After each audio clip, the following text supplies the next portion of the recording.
നമസ്തേ പ്രിയമുള്ള പ്രേക്ഷകരെ, നാം ഇവിടെ ചർച്ച ചെയ്യുന്ന ജ്യോതിഷ വിഷയം കല്യാണവർമാവിൻ്റെ സാരാവരിയിലെ ഗ്രഹങ്ങളുടെ യോഗ നിരൂപണമാകുന്നു.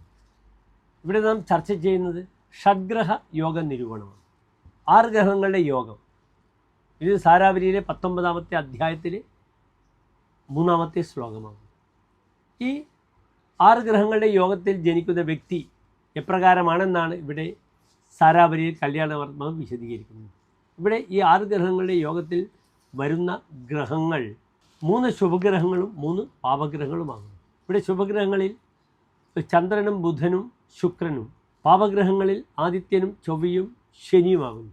അതിനാൽ 3 ശുഭഗ്രഹങ്ങളെയും 3 പാപഗ്രഹങ്ങളെയും യോഗത്താൽ ജനിക്കുന്ന വ്യക്തി എപ്രകാരമാണെന്ന് കല്യാണവർമാവ് സമർത്ഥിക്കുന്നു. പ്രിയമുള്ള പ്രേക്ഷകർ ശ്ലോകം ശ്രദ്ധിക്കുക.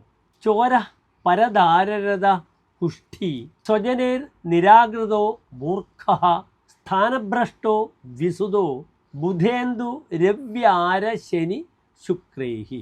ഇവിടെ ബുധൻ, ഇന്ദു എന്നാൽ ചന്ദ്രൻ, ബുധൻ ചന്ദ്രൻ, രവി ആരൻ, രവ്യാരഹ, രവി എന്നാൽ സൂര്യൻ, ആരൻ എന്നാൽ ചൊവ്വ, പിന്നീട് ശുക്രനും ശനിയും. ഈ യോഗത്തിൽ ജനിച്ച വ്യക്തി ചോരഹ, ഇദ്ദേഹത്തിന് ചോരനാണ്. ഇദ്ദേഹം കള്ളനാണ്, മോഷണ സ്വഭാവം ഉള്ള വ്യക്തിയാണ് ഇദ്ദേഹം. പിന്നീട് ഇദ്ദേഹം പരദാരരഥ ഭവതി, പരസ്യധാരാസു രഥ ഭവതി, അന്യരുടെ ഭാര്യയിൽ തൽപരനാണ് ഇദ്ദേഹം. കള്ളനുമാണ്, മോഷ്ടാവാണ്, അന്യയുടെ ഭാര്യയെ മോഷ്ടിക്കുന്ന സ്വഭാവവും ഇദ്ദേഹത്തിനുണ്ട്. പിന്നീട് അദ്ദേഹം എന്തു ചെയ്യുന്നു? കുഷ്ഠി ഭവതി, കുഷ്ഠരോഗമുള്ള ആളാണ്. ശരീരത്തിൽ അങ്ങേറ്റം വ്രണമുള്ള ഒരു കാലത്ത് ഏറ്റവും വലിയ രോഗമായിരുന്നു ക്ഷയരോഗം, കുഷ്ഠരോഗം. തമിഴ്നാട്ടിലാണ് ഏറ്റവും കൂടുതൽ നാം കാണാറുള്ളത്. പിന്നീട് ഇദ്ദേഹം സ്വജനേ നിരാകൃത ഭവതി, സ്വന്തം ആളുകൾ ഇദ്ദേഹത്തെ ഉപേക്ഷിക്കും, പരിത്യജിക്കും.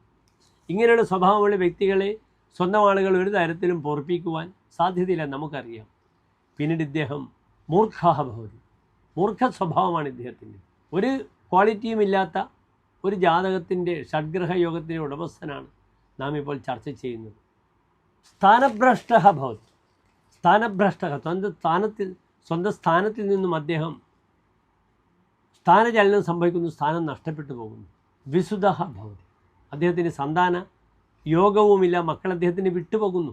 വിഗത സുധ യസ്യ സഹ വിസുധ, സന്താനങ്ങൾ ഇദ്ദേഹത്തിന് ഉപേക്ഷിച്ച് പോകുന്നു. ഇങ്ങനെയുള്ള വ്യക്തിക്ക് അന്യരുടെ ഭാര്യയിൽ താല്പര്യം, മോഷണ സ്വഭാവം, സ്വന്തം ജനങ്ങളാൽ ഉപേക്ഷിക്കപ്പെടുന്ന വ്യക്തിയുടെ ജീവിതം വളരെ മോശമായ രീതിയിൽ തന്നെയാണ് സാരാവലികാരൻ ഇവിടെ വിശദീകരിച്ചിരിക്കുന്നത്. നന്ദി, നമസ്തേ.